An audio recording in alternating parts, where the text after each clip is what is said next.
اور خلفائے راشدین کے دور میں جو بھی کسی علاقے کا گورنر ہوتا تھا وہ شہر کی سب سے بڑی مسجد کا خطیب اور امام کون ہوتا تھا؟ کیوں جی گورنر ہوتا تھا یا کوئی اور آتا تھا؟ گورنر ہوتا تھا۔ اور جو خطبہ اور امامت نہیں کروا سکتا تھا، رسول اللہ صلی اللہ علیہ وسلم نے یا صحابہ کرام کے پورے دور میں انہوں نے کسی کو گورنر بنایا؟ ایسے شخص کو گورنر بنایا ہو کہ جس کو قرآن پڑھنا نہیں آتا، جو نماز نہیں پڑھا سکتا، جو ممبر پہ کھڑا نہیں ہو سکتا، جس کی شکل و صورت ایسی نہیں ہے، کہتے ہیں جی یہ تو مولویوں کا کام ہے۔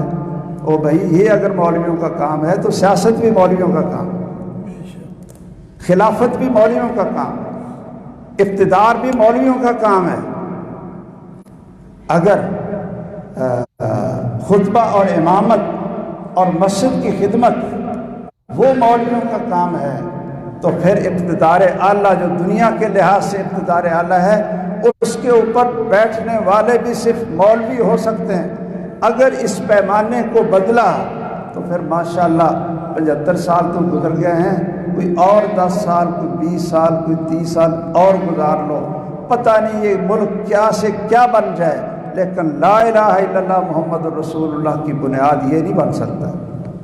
اس لیے علماء کی قدر کرو، علماء کی قدر کرو، ان سے محبت کرو، ان کا احترام کرو اور ان کے پاس بیٹھو، ان کی خدمت کو اپنا شرف سمجھو۔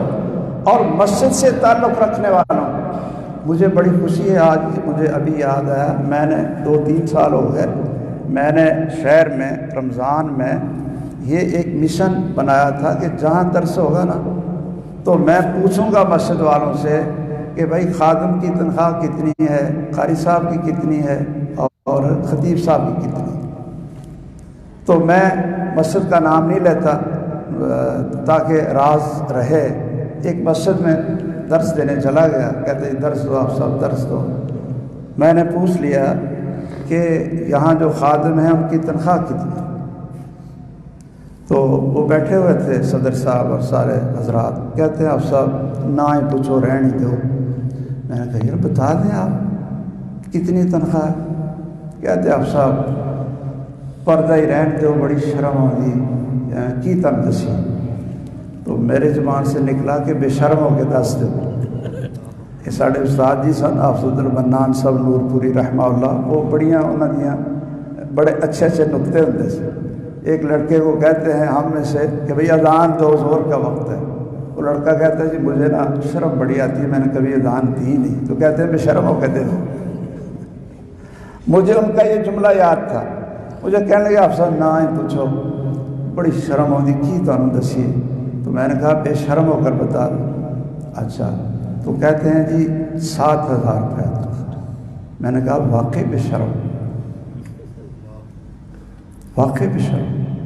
شاید کسی نے کتا رکھا ہو یا بلیاں یہ جو آج کل ہوتی ہیں، کیوں جی یہ جو پتہ نہیں 3 لاکھ کی آتی ہے یا کتنے کی آتی ہے، یا کسی نے طوطا رکھا ہوتا ہے وہ جو یہاں بچے بٹھا کر پھرتے ہیں۔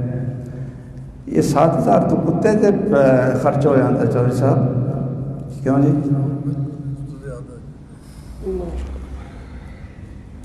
ہم نے کیا قدر کی ہے اس قرآن کی؟